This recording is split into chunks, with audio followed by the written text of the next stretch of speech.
Hello guys, welcome back to my channel happy preggy mommy. एक healthy pregnancy हर कोई चाहते हैं, बट कभी कभी कुछ साइन एंड सिम्टम्स होते हैं जिससे हमको पता लगता है जो प्रेगनेंसी हम लीड कर रहे हैं वो हेल्दी नहीं है और जो बेबी है वो खतरे में है। देखिए, प्रेगनेंसी में कुछ साइंस एंड सिम्टम्स आते रहते हैं, कुछ डिस्टर्बेंस हमारे बॉडी में होता है, फिजिकल एंड मेंटल चेंजेस भी आते हैं जो कि बहुत नॉर्मल है। कभी कभी हमारा बॉडी बहुत टायर्ड हो जाता है, ब्लड सर्कुलेशन हाई होने की वजह से चक्कर आता है, ब्लैकआउट होता है, ये भी नॉर्मल होता है। कभी कभी विजाइनल डिस्चार्ज बहुत ज़्यादा बढ़ जाता है, यूटीआई का प्रॉब्लम हो जाता है। प्रेगनेंसी के दौरान जो प्रोजेस्टेरोन हार्मोन रिलीज होता है उसके लिए ये सब सिम्टम्स प्रेगनेंसी में आना बहुत ही ज़्यादा नॉर्मल है। मैं ऐसे 5 साइंस के बारे में आज बात करूंगी। अगर आपके अंदर ये साइंस दिखाई दे रहे हैं, इसका मतलब है आपके बेबी के ग्रोथ में प्रॉब्लम हो रहा है, बेबी के डेवलपमेंट में प्रॉब्लम हो रहा है, आपका प्रेगनेंसी जो है वो अनहेल्दी है। कौन सी चीज़ में आपको गौर करना पड़ेगा, किस किस चीज़ के ऊपर आपको ध्यान देना पड़ेगा ताकि आपका प्रेगनेंसी हेल्दी हो, इसके बारे में आज हम इसी वीडियो में डिस्कस करेंगे। और अगर पहली बार आप हमारे चैनल में आए हैं तो ज़रूर चैनल को शेयर कर देना, लाइक करना एंड सब्सक्राइब करना, ताकि प्रेगनेंसी अवेयरनेस हम जितना दूर हो सके स्प्रेड कर सकते हैं। तो चलिए अब without any more talking let's get started with the video. सबसे पहले पॉइंट नंबर 1 जो मैं डिस्कस करने वाली हूँ वो है ईडीडी, यानी कि एस्टिमेटेड डिलीवरी डेट। ये 2 टाइप के होते हैं, एक होता है एलएमपी ईडीडी जिसका मतलब है लास्ट मेंस्ट्रुअल पीरियड ईडीडी, और दूसरा है यूएसजी ईडीडी यानी कि अल्ट्रासाउंड ईडीडी। देखिए, जब आप लास्ट टाइम पीरियड फेस करते हैं, यानी कि मेंस्ट्रुअल पीरियड जब लास्ट टाइम हुआ था, मेंस्ट्रुअल पीरियड का जो फर्स्ट डे था, यानी कि सपोज 13 तारीख को आपका पीरियड स्टार्ट हुआ तो 13th को हम एलएमपी मानते हैं, यानी कि आपके जो लास्ट टाइम पीरियड हुआ था उसका फर्स्ट डे जिस दिन स्टार्ट हुआ था। ठीक है, हाँ, उस टाइम पे आप टेक्निकली प्रेग्नेंट नहीं हो, बट ऑफिशियली एंड मेडिकली हम एलएमपी को फर्स्ट डे ऑफ पीरियड मानते हैं। ठीक है, तो डॉक्टर्स जैसे आप जाएंगे, आप प्रेगनेंसी लीड करेंगे, आपको बार बार आपके यूएसजी के टाइम, चेकअप के टाइम ये पूछेंगे कि आपके एलएमपी क्या है। बट इसके साथ साथ आपके जो हर बार यूएसजी होगा, डेटिंग स्कैन होगा, ग्रोथ स्कैन होगा, उसमें एक यूएसजी ईडीडी आता है, यानी कि आपके बच्चे का ग्रोथ अभी क्या है एंड यूएसजी के हिसाब से आपके बेबी का जो ग्रोथ है वो कितना होनी चाहिए, ये सब आपको अंदाज़ा दे देंगे। उसके साथ साथ आपके जो एलएमपी ईडीडी है उसके बारे में भी आपके जो यूएसजी रिपोर्ट है उधर लिखा होता है। देखिए, एलएमपी ईडीडी के साथ यूएसजी के ईडीडी में कई बार फ़र्क आ जाता है, यानी कि आपको पता है कि 13 मार्च को आपके लास्ट पीरियड हुआ था, तो फर्स्ट डे यानी कि 13 तारीख को आपके एलएमपी ईडीडी है, बट आपके यूएसजी के रिपोर्ट में देखा गया है 13 तारीख को आपके एलएमपी था ही नहीं। अकॉर्डिंग टू यूएसजी आपका डेट आ गया 20 तारीख को, विच इज़ वेरी नॉर्मल। मेरे केस में भी मेरा जो इम्प्लांटेशन हुआ था वो लेट हुआ था, बट मेरे ईडीडी मैच नहीं हुआ था, यानी कि एलएमपी और यूएसजी ईडीडी मैच नहीं हुआ था। ऑलमोस्ट 1 से 1.5 हफ्ते का फ़र्क था। ये बहुत ही नॉर्मल है एंड बेबी उतना सा ग्रोथ कवर कर लेता है। अगर आपके एलएमपी ईडीडी के साथ यूएसजी के ईडीडी का कहीं ज़्यादा फ़र्क आ गया, यानी कि 25 डेज़, 30 डेज़, 35 डेज़ का फ़र्क आ गया, इसका मतलब है आपके बेबी का जो ग्रोथ एंड डेवलपमेंट हो रहा है वो ठीक से नहीं हो रहा है, और उसके लिए proper medication, proper checkup, gynaecologist के साथ कंसल्टेशन होना बहुत ज़्यादा ज़रूरी है। इसके लिए बेबी का जो इंट्रायूटेराइन फीटल डेथ ये भी हो सकता है, स्टिल बर्थ हो सकता है, प्रीमैच्योर डिलीवरी हो सकता है। तो LMP EDD and USG EDD हर बार जब भी आपके यूएसजी होंगे ये आप ज़रूर चेक करना। कई बार हम सिर्फ ये देखते हैं कि बेबी का वेट कितना हुआ है और बेबी कितने वीक्स के हो गए, बेबी का फ़ोटो अच्छे से आया है कि नहीं, बेबी गर्ल है कि बॉय है, ये ढूंढते रहते हैं। बट जो मेन चीज़ है उस पर हम नज़र नहीं डालते, जिसके लिए हम लेटर ऑन यानी कि प्रेगनेंसी के नेक्स्ट स्टेज में जाके यानी कि थर्ड ट्राइमेस्टर में जाके प्रॉब्लम फेस करते हैं कई बार।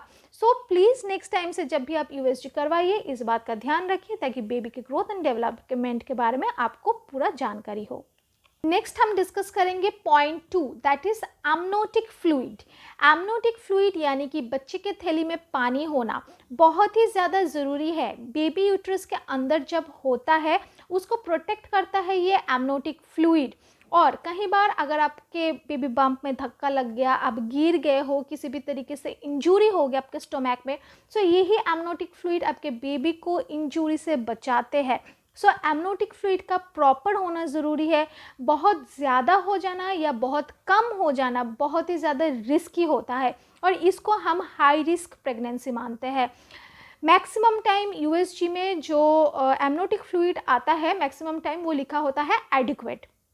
अगर आपका बहुत ज़्यादा है, कम है, इमीडिएटली गायनिक के साथ कंसल्ट कीजिए।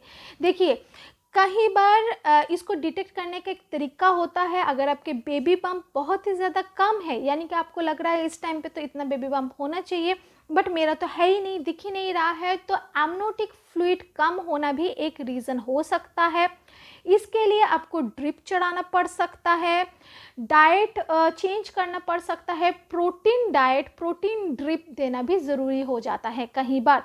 क्योंकि अगर आपके पेट में वोम्ब में यूट्रस के अंदर एमनोटिक फ्लूइड कम है तो बेबी का ग्रोथ अच्छे से नहीं होता है, बेबी अच्छे से ब्रीथ नहीं कर पाता है, प्लेसेंटा का डेवलपमेंट नहीं होता है।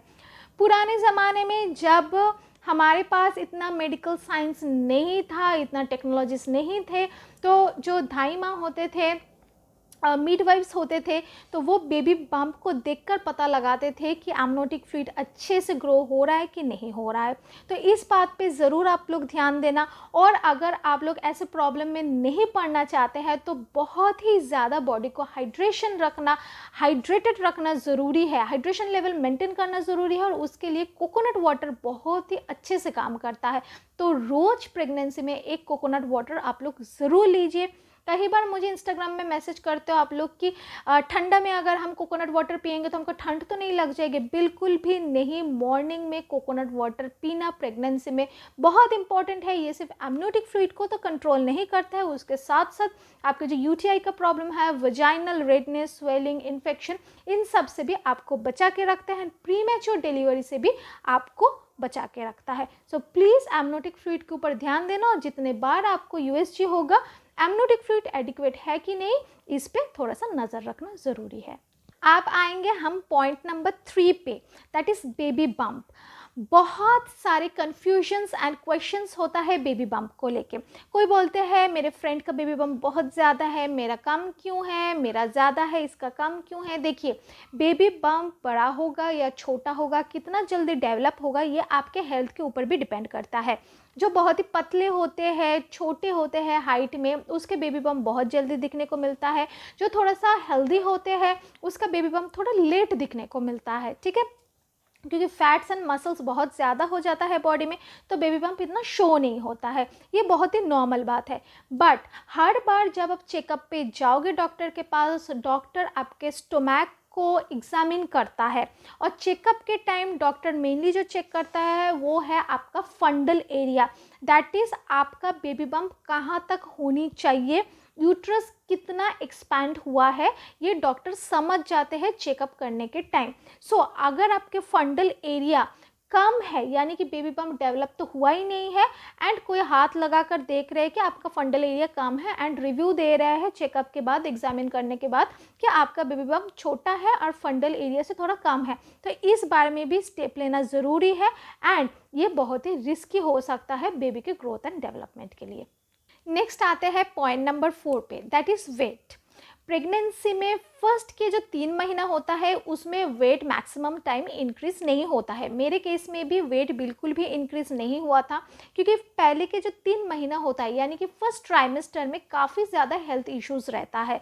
उस टाइम में वॉमिटिंग होता है, टायर्डनेस होता है, चक्कर आता है, उल्टी ज़्यादा होने के कारण एक तो हमारे बॉडी में कुछ लगता नहीं, दूसरा जो भी हम खाते हैं प्रोजेस्टेरोन हार्मोन इंक्रीज होने के कारण ये प्रॉब्लम आता है, एंड हमारे अंदर जो भी हम खाते हैं वो निकल जाता है। सो ऑब्वियस सी बात है, हमारे बॉडी में कुछ नहीं लगता है तो वेट भी गेन नहीं होता है, उल्टा वेट लूज हो जाता है, जो कि बहुत नॉर्मल बात है, इसमें आपको डरने की कोई रीज़न नहीं है। बट जैसे जैसे सेकेंड ट्राइमेस्टर स्टार्ट होता है, आपके जो जितने भी sign and symptoms of pregnancy है वो कम हो जाता है, एंड ये जो दिक्कत है टायर्डनेस, चक्कर आना, वॉमिटिंग, ये कम हो जाता है। आपका बॉडी प्रोजेस्टेरोन हार्मोन के साथ बहुत ही अच्छे से एडजस्ट कर चुका होता है। अगर इस टाइम पे आपका वेट नहीं बढ़ रहा है तो भी टेंशन का कारण है, आपको आपके गायनिक के साथ बात करनी चाहिए। और अगर बहुत ज़्यादा बढ़ गया है, यानी कि आप ओबेस हो गए हो, तो भी आपको डॉक्टर के साथ बात करनी चाहिए।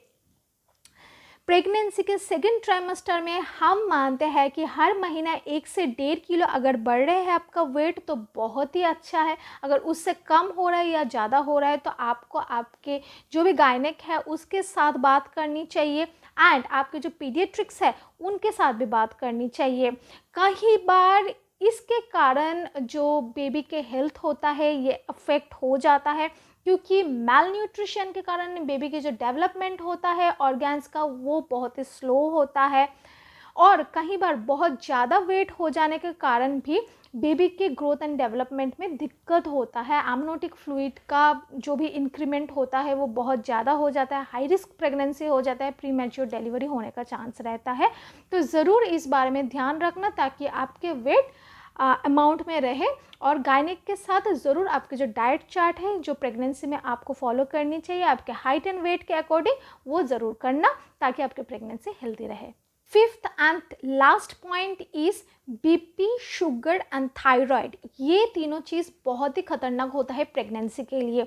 इसका मेंटेन होना एंड प्रॉपर लेवल में रहना बहुत ही ज़्यादा ज़रूरी है कि हेल्दी प्रेगनेंसी के लिए।